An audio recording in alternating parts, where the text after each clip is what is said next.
2024 के लोकसभा चुनावों का बिगुल बज चुका है और इसकी घोषणा से ठीक पहले नागरिकता संशोधन कानून को लागू करना केंद्र की भाजपा सरकार का मास्टर स्ट्रोक माना जा रहा है और उसे राजनीतिक चश्मे से देखा जा रहा है। यूं तो सियासी आईने में इस कानून को तभी से देखा जा रहा है जब से इसे संसद ने पारित किया है। इस कानून को लागू किए जाने को लेकर देश में दो तरह की प्रतिक्रियाएं देखने को मिल रही हैं। राजनीति के जानकार इस कानून को मुस्लिम तुष्टीकरण की राजनीति की काट भी बता रहे हैं। आखिर क्यों सीएए के लागू होने के बाद इस कानून को मुस्लिम तुष्टीकरण की राजनीति से जोड़ा जा रहा है, आज इस पर करेंगे बात। नमस्कार, मैं हूं कीर्ति सलाथिया और आप देख रहे हैं the fourth one India. CAA यानी नागरिकता संशोधन कानून को केंद्र की भाजपा सरकार ने देश में लागू कर दिया है। इस कानून के लागू होने से पाकिस्तान, बांग्लादेश और अफगानिस्तान में धर्म के आधार पर सताए गए हिंदुओं, सिखों, जैनियों, बौद्धों, पारसियों और ईसाइयों को कानून में ढील देकर भारत की नागरिकता दी जा रही है।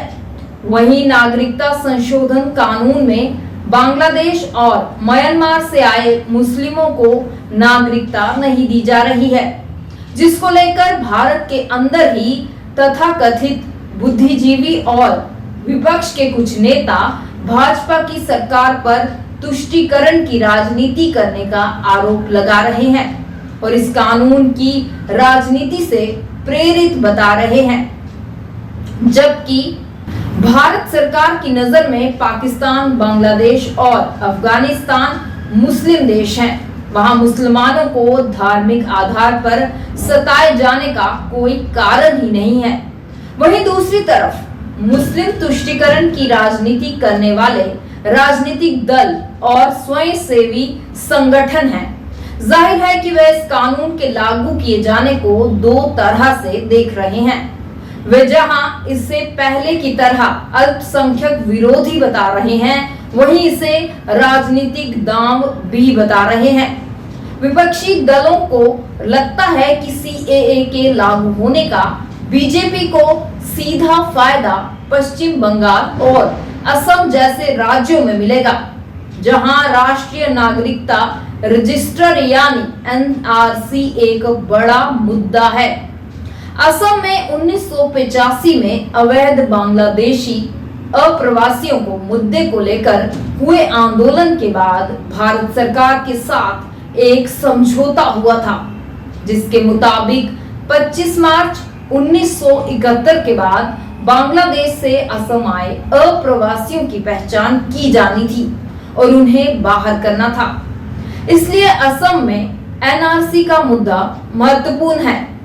वहीं अल्पसंख्यक या सीधे शब्दों में कहें तो मुस्लिमों के नाम पर अब तक राजनीति करने वाली कांग्रेस और वामपंथी दलों को पहली बार उनकी ही भाषा में जवाब मिल रहा है।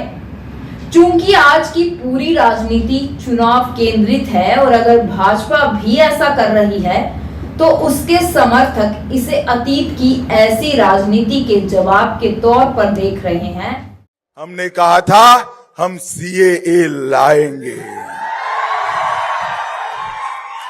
कांग्रेस पार्टी सीएए का विरोध करती थी।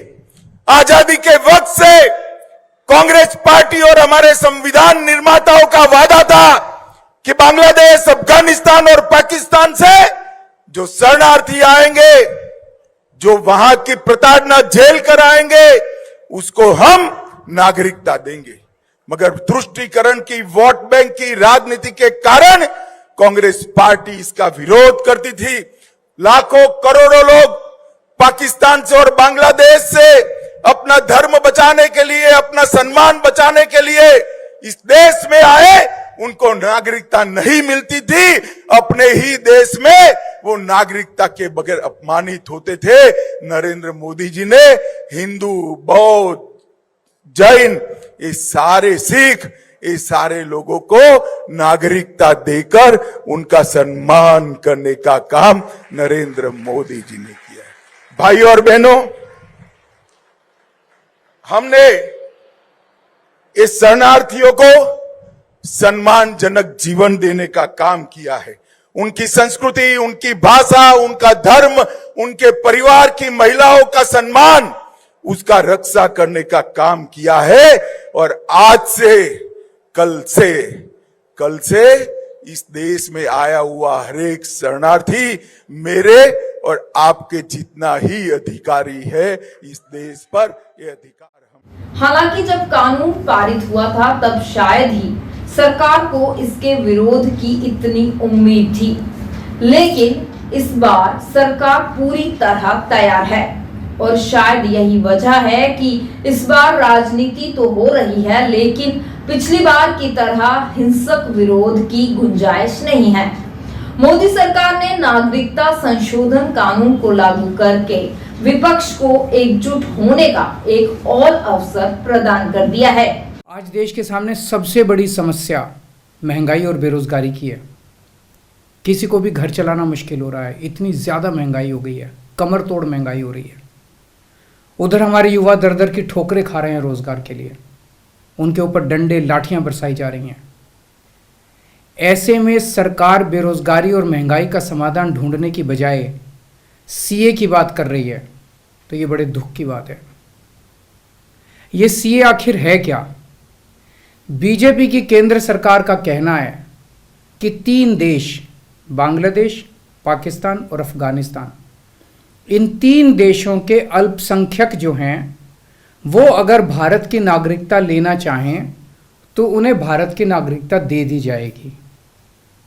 इसका मतलब बड़ी संख्या में यहाँ से अल्पसंख्यकों को हमारे देश में लाया जाएगा, उनको रोज़गार दिए जाएंगे, उनके लिए घर बनाए जाएंगे, उनको यहाँ बसाया जाएगा। अजीब बात है ना। बीजेपी की केंद्र सरकार से हमारे बच्चों को रोज़गार दिए नहीं जा रहे, पाकिस्तान से लोगों को लाके उनके बच्चों को रोज़गार देना चाहते हैं। हमारे लोगों के पास तो घर नहीं है, भारत के तो ढेरों लोग बेघर हैं, लेकिन बीजेपी वाले पाकिस्तान से लोगों को लाके उन्हें भारत में बसाना चाहते हैं, उनको घर देना चाहते हैं। हमारे रोजगार उनके बच्चों को देना चाहते हैं, हमारे हक के घर उनमें पाकिस्तानियों को बसाना चाहते हैं। भारत सरकार का जो सरकारी पैसा हमारे परिवार और देश के विकास पे खर्च होना चाहिए, वो पैसा पाकिस्तानियों को भारत में बसाने पे खर्च किया जाएगा। क्या आपको भी लगता है कि भारतीय जनता पार्टी की सरकार ने नागरिकता संशोधन कानून यानी सीएए को देश में लागू करके मुस्लिम तुष्टीकरण की राजनीति की काट ढूंढ ली है?